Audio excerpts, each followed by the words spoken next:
Good afternoon guys. Today is Friday. Ang oras natin ay 3:32 PM. So nandito tayo ngayon sa Cochrane, Ontario dahil wala na akong oras. May 10 hours kasi ako kahapon, itinakbo ko dahil sayang din yun. Kumbaga, lalapit-lapit ako doon sa dideliveran ko. So dideliver tayo sa Regina, Saskatchewan. Then ubos na ang oras ko. Ang natira sa akin ay ayan, 9 minutes.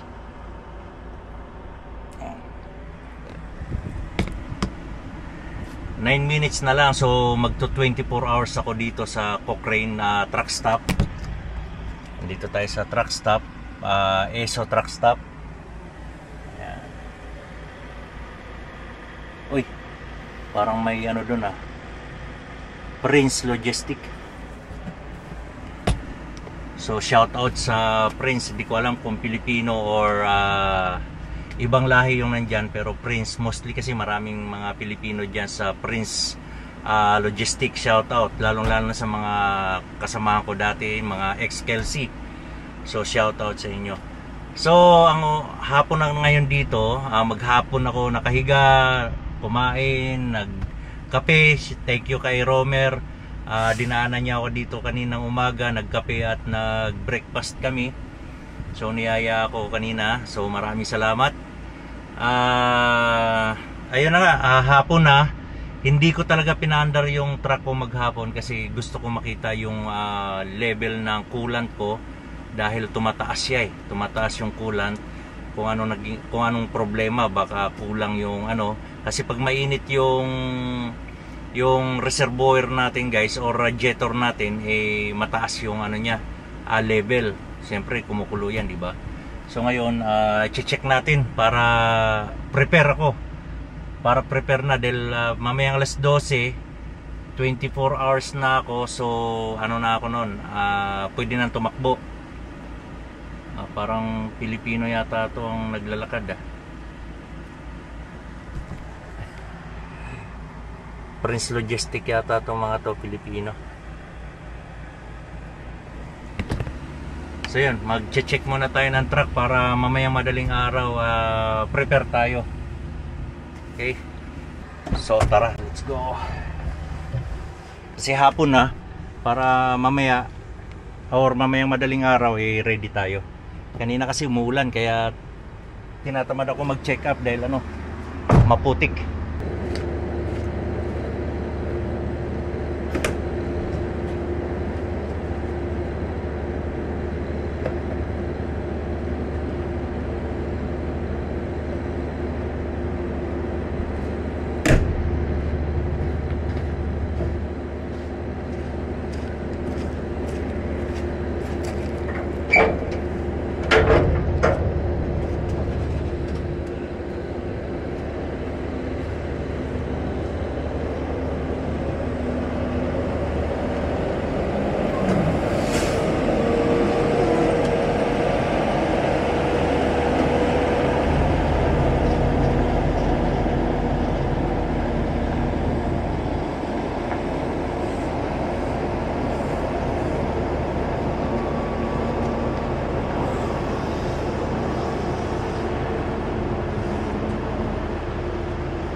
So okay naman yung level ng coolant natin.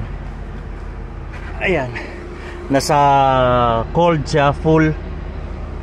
So okay yung level nya. Then washer fluid natin, sakto lang din yan. Bago linis ng truck natin dahil pinahugasan ko itong makina na to Check natin yung oil level.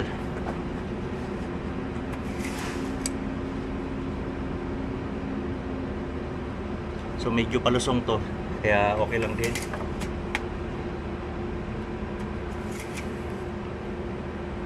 So full siya, medyo palusong, sakto lang to sa level niya dahil bagong change oil pala to.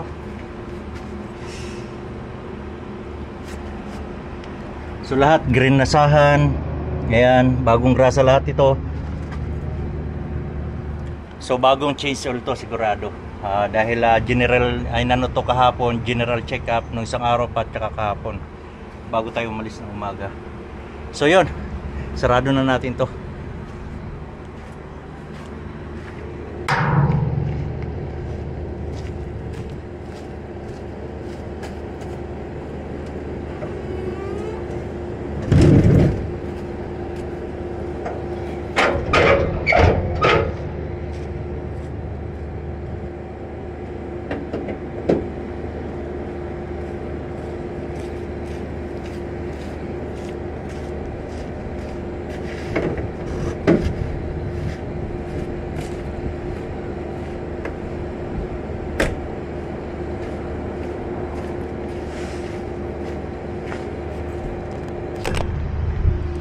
So yun, ito pa rin yung load natin na coil, 6 na piraso na coil at papunta ng Regina, Saskatchewan ito.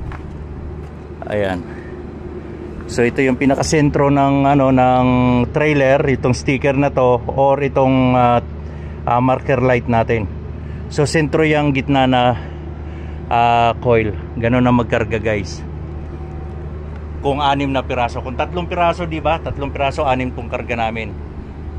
Binalance lang yung bigat niyan. So ito ang pinakasentro bago nyo kargahan tong isa dito. Isentro basta sa lead trailer. Then dito naman sa pop trailer, pakita ko sa inyo kung paano ang diskarte. Ito naman yung sentro ng sticker or itong pinaka marker light natin. So naka-adjust yan siya, naka-atras ng 1 foot yan.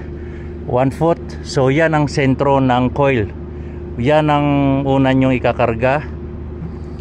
Pag maglo-loading tayo ng coil, guys, sa pop trailer, naka-adjust niya, naka-atras ng 1 foot yan. So yan, diyan ka magsisimula. Una nyong ikakarga yung gitna bago kargahan yung sa puwet, bago dito sa unahan para balance yung bigat niyan. So ganun din yung sa lead trailer. Yun ang pinaka-diskarte namin para balance yung bigat. O dito, yan. Sentro, gitnang-gitna yung coil, di ba? Yun ang pinaka-tips ko sa ngayon muna dahil wala akong maiko-content. Wala tayong biyahe. Mag-ano lang ako dito, guys, mag 24 hours then bago ako tatakbo, madaling araw. Magre-recap lang ako para makarating ako ng Regina ng maaga. Recap lang ako then kasi magre-reset din ako pagdating ko ng Regina. Magre-reset din ako 36 hours or pinaka day off ko na yon, yung reset na 36 hours pag sa bahay kasi hindi naman yan makukumpleto ng 36 lang, more than 36 talaga nagagawa ko kasi alangan tatakbo ako ng gabi, di ba? So magpapaumaga ako. So parang 2 days na rin yan. Yun, sa ngayon yan lang muna ma-share natin. Ingat-ingat at takbong bogi pa rin. Alright?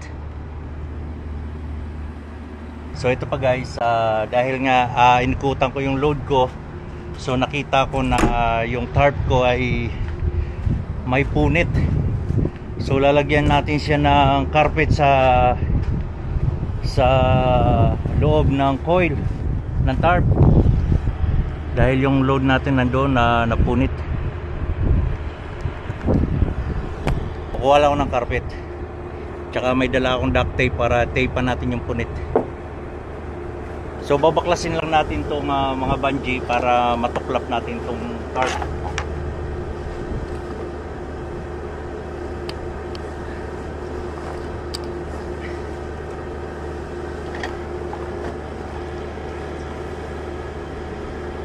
Yan, kabilaan natin babaklasin para maiangat natin dahil wasak.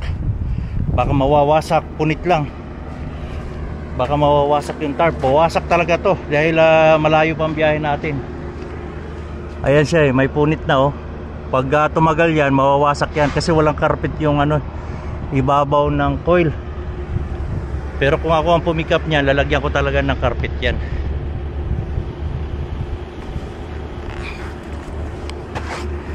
So ayan yung carpet natin.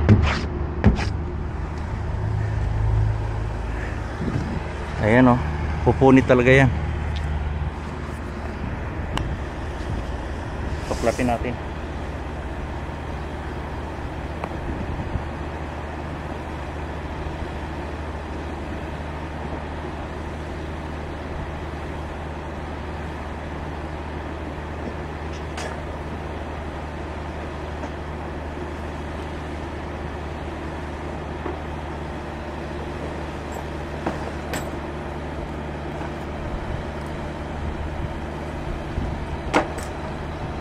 Yun ang ano, yan ang diferensya na ikaw ang pumick up sa hindi, kasi hindi natin alam kung nagmamadali yung pumick up.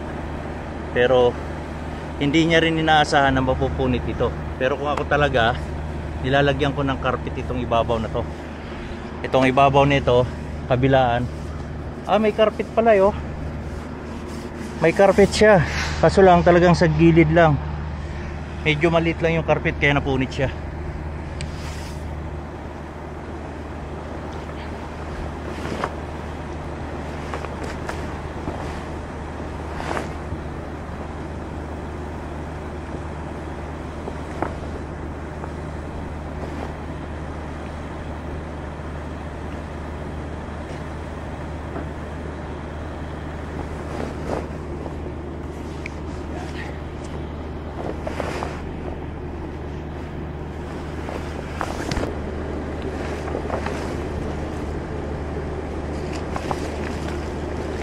Ayun o, may carpet siya. Kaso lang napunit pa rin.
So yan, nilagyan na natin ng carpet para ano, safe siya. Then tape pa natin siya mamaya.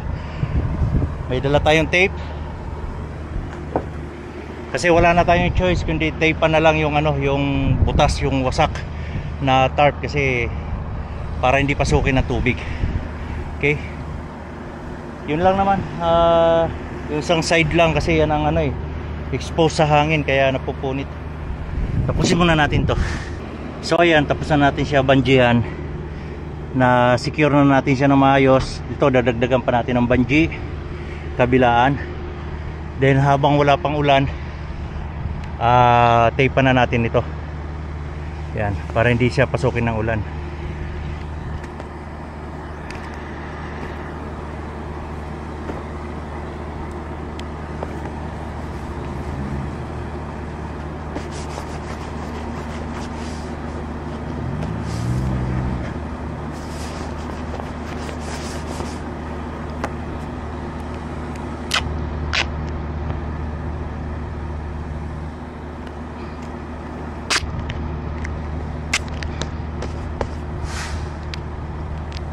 Malaking bagay talaga may dala tayong duct tape sa emergency. May magagamit tayo.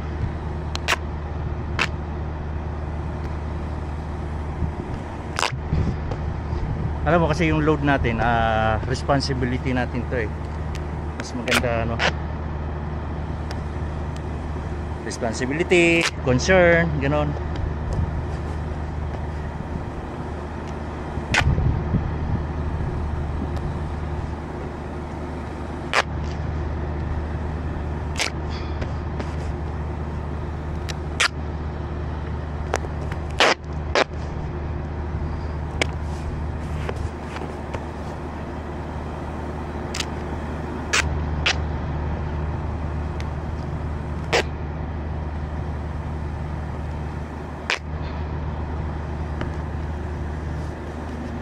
So kahit papano hindi na siya papasukin ng ulan. Ayan, matuklap man siya, sigurado nandun na tayo sa Regina, diba? Ayun, may ano yan, may doble yan, kaya okay pa yan. So diba, yun lang. Yan ang ano, kaya meron tayong ano, circle check para makita natin yung load natin kung okay pa o hindi. Circle check, load check, diba? So yun lang guys, hanggang dito na lang tayo. Ingat-ingat at takbong pogi pa rin.